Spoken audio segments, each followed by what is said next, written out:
दोस्तों इमेजिन करो दो लोग, एक बंदा जो कि जॉब करता है और महीने की 1 लाख रुपए सैलरी कमाता है और दूसरा बंदा जो कि एक बिजनेस ओनर है और उसकी कंपनी की वैल्यू 500 करोड़ से 800 करोड़ हो जाती है, वो भी 1 साल में। अब गेस करो ज्यादा टैक्स कौन देने वाला है। सरप्राइजिंगली कई बार सैलरी वाला एम्प्लॉय ज्यादा टैक्स दे देता है प्रोपोर्शनली, और बिलियनियर्स का टैक्सेबल इनकम कभी कभी बहुत ही ज्यादा कम दिखाई देता है। तो क्या रिच लोग टैक्स चुराते हैं? फ्रैंकली बोलूं तो हर बार नहीं, बट सच ये है कि कई बार रिच लोग सिस्टम को ज्यादा बेटर समझते हैं और सिस्टम को समझकर वो लीगली अपना टैक्स बहुत कम कर देते हैं। तो आज की वीडियो में हम डिकोड करने वाले हैं कि एम्प्लॉयज पर टैक्स सबसे ज्यादा क्यों पड़ता है, बिलियनियर्स का टैक्स स्ट्रक्चर कैसे अलग होता है और सिस्टम का वो लूप होल जो ज्यादातर लोग समझ ही नहीं पाते। और एंड तक आपको एक पावरफुल लाइन समझ आ जाएगी कि employees earn income and rich people grow wealth, और टैक्स सिस्टम इनकम को पकड़ता है, वेल्थ को नहीं। तो चलिए वीडियो को शुरू करते हैं। मैं हूं सौरभ और आप देख रहे हैं अनफोल्ड इंडिया, जहां पर हम कॉम्प्लेक्स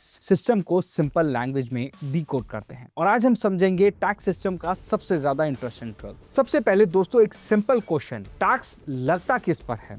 इनकम पर। और अब इनकम क्या होती है? एग्जांपल के तौर पर समझते हैं, जो कि सैलरी मिलती है वो इनकम होती है, बिजनेस का प्रॉफिट वो इनकम होती है, और इन्वेस्टमेंट के बीच का प्रॉफिट वो भी इनकम होती है। लेकिन अगर किसी के एसेट की वैल्यू बढ़ जाए और आपने उसे बेचा भी नहीं तो वो इनकम नहीं मानी जाती। एग्जाम्पल के तौर पर समझते हैं कि आपने एक घर 50 लाख में खरीदा, 10 साल में उसकी वैल्यू 1 करोड़ हो गई। अब आप रिच तो हो गए, लेकिन जब तक आपने घर बेचा नहीं तब तक आपको यूजुअली कोई टैक्स ट्रिगर नहीं होता। इसी कॉन्सेप्ट को बोलते हैं कैपिटल गेन टैक्स। और इंडिया में भी कैपिटल गेन टैक्स तब लगता है जब एसेट ट्रांसफर होता है या फिर सेल हो जाता है। मतलब वेल्थ बढ़ सकती है बिना तुरंत टैक्स दिए, और यही बिलियनियर गेम का फर्स्ट सीक्रेट है। अब एम्प्लॉय को समझते हैं। आप जब जॉब करते हो तो आपकी सैलरी पहले ही टीडीएस से कट हो जाती है। टीडीएस का मतलब होता है टैक्स डिडक्टेड एट सोर्स, मतलब पैसा आपके अकाउंट में आने से पहले ही गवर्नमेंट अपना शेयर ले लेती है और एम्प्लॉयज ऑटोमेटिकली टैक्स डिडक्ट कर लेता है। तो एम्प्लॉय की इनकम हाइड नहीं हो सकती, डिले नहीं कर सकते, और स्ट्रक्चरल चेंज पॉसिबल नहीं होता। और सैलरी एक ट्रांसपेरेंट इनकम होती है, इसीलिए टैक्स डिपार्टमेंट के लिए एम्प्लॉयज को टैक्स करना सबसे ज्यादा ईजी हो जाता है। इसीलिए कई सैलरीड लोग बोलते हैं कि सबसे ज्यादा टैक्स तो हम देते हैं, और ऑनेस्टली उनका फ्रस्ट्रेशन समझ आता है। अब आते हैं असली गेम पर, जो कि सबसे बड़ा डिफरेंस है। एम्प्लॉयज सैलरी अर्न करते हैं, रिच लोग एसेट ओन करते हैं। एग्जांपल के तौर पे अगर आप एक कंपनी के फाउंडर हो, आपके पास कंपनी के शेयर हैं, और अगर कंपनी की वैल्यू 1000 करोड़ से 5000 करोड़ हो गई तो आपकी वेल्थ तो मल्टीप्लाई हो गई। जब तक आपने शेयर्स बेचे नहीं तब तक वो गेन टैक्सेबल इनकम नहीं बन सकती। इसका मतलब आप 4000 करोड़ रिचर हो गए, लेकिन आपका टैक्सेबल इनकम बहुत कम हो सकता है। और ये इलीगल नहीं है, ये सिस्टम का रूल है। इसी वजह से दुनिया भर में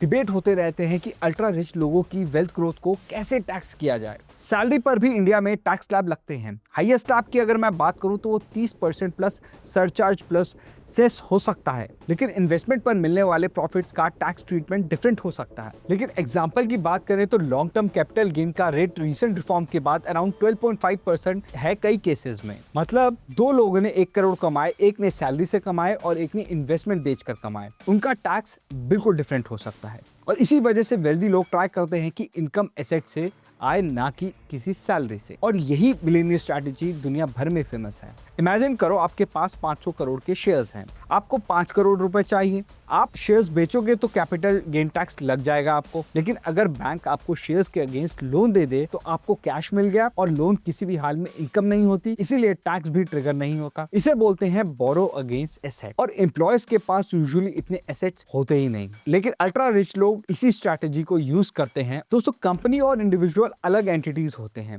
अगर कंपनी प्रॉफिट कमाती है तो टैक्स दे सकती हैं, लेकिन ओनर को पर्सनल टैक्स स्लैब लगता है जब पैसा उसके पास कहीं से आ जाए। एग्जाम्पल की बात करें, अगर उसके पास डिविडेंड से पैसा आए, सैलरी से पैसा आए, बोनस से पैसा आए, या फिर शेयर्स को बेचकर जो भी पैसा आए, पर्सनल टैक्स आपको लग सकता है। अगर कंपनी प्रॉफिट्स को री इन्वेस्ट करती है तो वेल्थ ग्रो होती रहती है और पर्सनल टैक्सेबल इनकम लो दिखती है। अब बात करते हैं दोस्तों बजट 2026 की। कई सैलरीड एम्प्लॉयज एक्सपेक्ट कर रहे थे कि इनकम टैक्स स्लैब में बड़ा रिलीफ मिलेगा, लेकिन मेजर स्ट्रक्चरल चेंज नहीं देखने को मिला। गवर्नमेंट का फोकस क्लियर था, टैक्स कंप्लायंस को इंप्रूव करना, सिस्टम को सिंप्लीफाई करना और न्यू टैक्स फ्रेमवर्क को इम्प्लीमेंट करना। और कैपिटल गेन टैक्सेशन स्ट्रक्चर को भी रैशनलाइज किया गया था पहले ही रिफॉर्म्स में। दोस्तों बजट 26 ने डेरिवेटिव्स ट्रेडिंग पर ट्रांजैक्शनल टैक्स इंक्रीज भी किया ताकि एक्सेसिव स्पेक्युलेशंस कंट्रोल हो जाए। मतलब गवर्नमेंट सिस्टम को स्टेबल बनाना चाहती है, लेकिन सैलरी और एसेट इनकम का जो डिफरेंस है वो सिस्टम में अभी भी एग्जिस्ट करता है। इस कन्वर्सेशन से समझ में आता है तो क्या बिलियनियर्स टैक्स बिल्कुल भी नहीं देते? नहीं, ये कहना बिल्कुल गलत होगा। रिच लोग भी टैक्स देते हैं जब शेयर्स जो हैं वो सेल होते हैं, डिविडेंड मिलता है, सैलरी ड्रॉ की जाती है और एसेट जो है वो ट्रांसफर करते हैं। लेकिन उनकी वेल्थ ग्रोथ का लार्जर पार्ट एसेट के थ्रू होता है और एसेट हर साल टैक्सेबल इनकम नहीं बनाते। इसी वजह से इफेक्टिव टैक्स परसेप्शन अलग होता है। चलो इसको एक एग्जांपल से समझते हैं। इमेजिन करो स्कूल के गेट पर एक सिक्योरिटी गार्ड खड़ा है। हर स्टूडेंट जो लंच बॉक्स लेकर आ रहा है, गार्ड उसे चेक कर रहा है, लेकिन स्कूल ओनर के पास पूरा किचन है। Guard lunch boxes easily check कर सकता है, लेकिन किचन को चेक करना मुश्किल होता है। और एम्प्लॉयज वो स्टूडेंट है और बिलियनियर्स वो किचन ओनर्स हैं। तो सिस्टम लंच बॉक्सेस को तो इजीली चेक करता है, लेकिन किचन को मेजर करना उसके लिए मुश्किल हो जाता है। और यही टैक्स सिस्टम की रियलिटी है। तो नेक्स्ट टाइम जब भी कोई बोले कि रिच लोग टैक्स नहीं देते, तो सच ये है कि टैक्स रेट प्रॉब्लम नहीं है, इनकम स्ट्रक्चर प्रॉब्लम है। एम्प्लॉयज अर्न सैलरी इनकम और रिच लोग बिल्ड एसेट एंड वेल्थ, और टैक्स सिस्टम दोनों को सेम ट्रीट नहीं करता। अगर आपको ऐसे डीप ब्रेकडाउन वीडियोस पसंद आते हैं तो चैनल को सब्सक्राइब जरूर कीजिए। मैं हूं सौरभ और आप देख रहे थे अनफोल्ड इंडिया। मिलता है आपसे नेक्स्ट वीडियो में, तब तक के लिए धन्यवाद।